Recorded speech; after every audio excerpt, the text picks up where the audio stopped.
Hi there, got something a little bit special today. I love limited editions or special editions for a few reasons. One being that if a game's been made into a special edition, it's normally a good game. That's a good rule of thumb because they don't on the whole make special editions of bad games, because it must have sold well in the first place for them to make a special edition of it. That's my logic. It may not always be 100% true, but it's a pretty good rule of thumb. This is from the excellent Board Game Guru. He brings some great titles back from Essen. He always does. He's always one to look out for after the Essen, because he brings some cracking games back. Now look at this. Pax Porfiriana. It's the Hacendados in the Mexican conflict, and you're trying to overthrow the dictator, who was Diaz. What was his name? I wrote it down somewhere. It was Porfin Diaz. And you can either, there's 4 different ways to win this game, and it's also been made. It's been made by Phil Eklund himself, his son Matt, and a Jim Gutt, I'm not quite sure about, but it's Power and Empire in Mexico from 1898 to 1920, and of course Sierra Madre Games. This is the collector's edition. So I do love collector's editions, like I just said. I don't think you can go wrong with them if you can afford them at the time, because they're normally a very good investment. Right, I played another Phil Eklund game, High Frontier, and I was blown away by that game. I do not own High Frontier, but I have kickstarted the deluxe edition of it. So when that eventually turns up, I'm sure it's going to be amazing. But I played High Frontier, Vaughan Edge, his copy, a friend of mine that I met on Board Game Geek.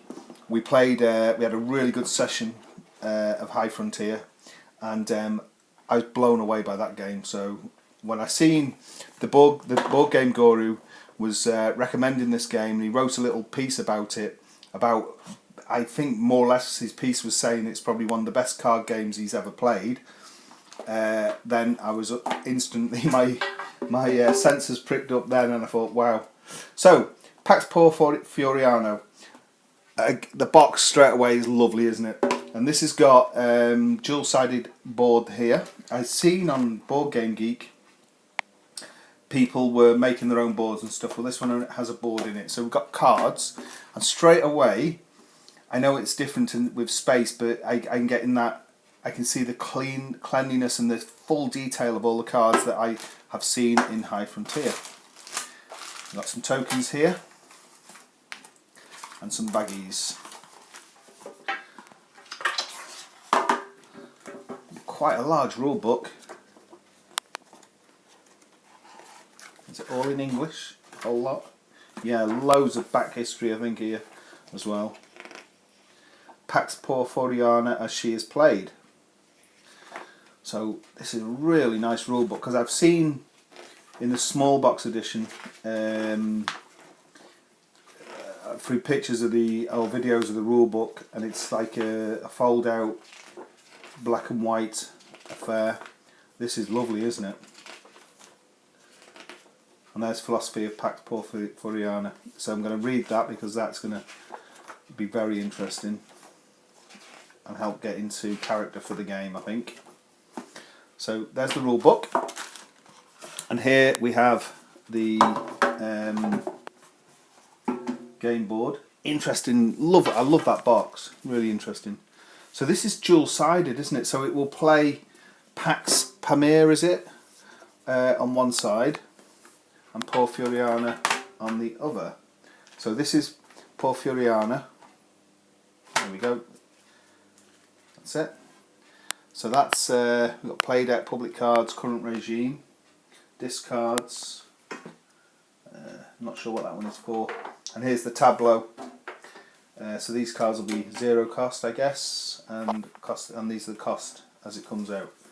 And then on the back we have Pax Pamir for that card game. So you got your board for that as well. which looks really, really good.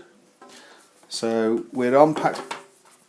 I mean, that's a handy idea, that to have dual sides of the game board. Right, so we've got some cubes. We all know what they're about. This plays 6 out the box. So we've got orange, black, green, yellow, red, and white, or cream if you like, for the cubes. We've got some counters. These are money, used as money, aren't they? And I think some unrest or something tokens. And here's the beef of the game now. These cards, 220 cards, if it's the same as the original edition, and no one card is duplicated, with fantastic artwork and a history lesson in the deck, really, isn't it? I think it's only about 50 cards used in a game, so, and yet there's 220 cards, so you're just never going to have the same game twice. The artwork on these cards is just amazing, isn't it? I love it. There's so much on each card. It's one of them games, I think, where you could be sat and actually reading the blurb on the card while you're waiting for your turn in a larger player game. And this plays solo, doesn't it, as well? And like I say, up to 6 players. But I think from what I've seen, that 3 and 4 players is the sweet spot. But it's always handy if you have extra players and or people that want to play. You can do that. Card quality is really nice. Nice fit cards. I am going to sleeve this. There's certainly room in that box to put sleeve cards, isn't there? So it's a nice investment, this, and I'm going to keep these cards in pristine condition by sleeving them with Ffg sleeves. Always get Ffg or Swan Panacea or Panacea, whatever, if you can. I would say so anyway, because the trouble with the Mayday ones, slightly cheaper, but there's different sizes in every pack. Even in the same pack, you get some that, if the cards fit snug in the sleeve, some just about go in and some are loose out the same pack, which is just a bit ridiculous. So yeah, sometimes you're stuck with them if that's, with certain sizes. But yeah, Ffg sleeves or Swan Panacea are 2 really good, lovely cards. So let's get onto this other deck. I just can't get my head around the fact that everything's researched into such detail, and to have 220, if that's what the count is on this one. I mean, look, on first glance you think, well, fairly similar, but look, totally different. This one's Arizona statehood, it says on the paper there, and Panama Canal announced. Diaz orders all Yaqui or Yaku deported to Yucatan. So we've got like newspaper headings. I mean, that's so nice.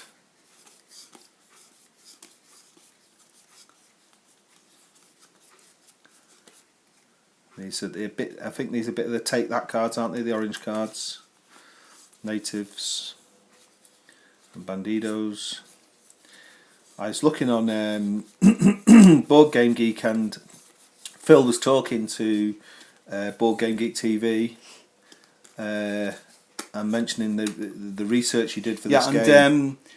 So Phil done massive research. There's tons of historical stuff on the cards. He even lived with some Indians for I think he said a week and a half, if I'm remembering the interview correctly. So that that level of depth within the game is just fantastic through all the research that's been done.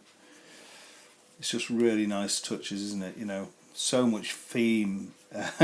You could never say that a Phil Eklund game has got a pasted on theme from certainly from the game I played of High Frontier, and also looking and researching this game and some of his other games. This it is all about the theme and nice, lovely, complex gameplay. So you do 3 actions per turn in this, but there's lots of interaction and what have you. So that is the collector's edition Pax Porfiriana. Now, just has arrived is card sleeves. So these are the ones. You need 5 packs of these if you're going to sleeve this game. They're the Premium Ffg Sleeves, and it's the green top, 2¼ by 3½, which is 57 by 89mm. And let's check one out.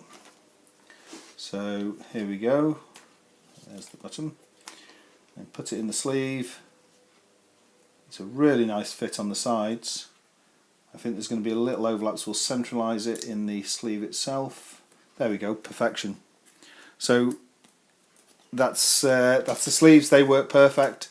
The FFG green top, and I shall get on with sleeving all those now, and we'll get stuck into the rules, which that's a lovely rule book, isn't it? Really nice and easy to hold, nice size, great for in the box. This is a really nice package altogether. So that's Pax Porfiriana, and the collector's edition from Sierra Madre Games. Thanks for watching.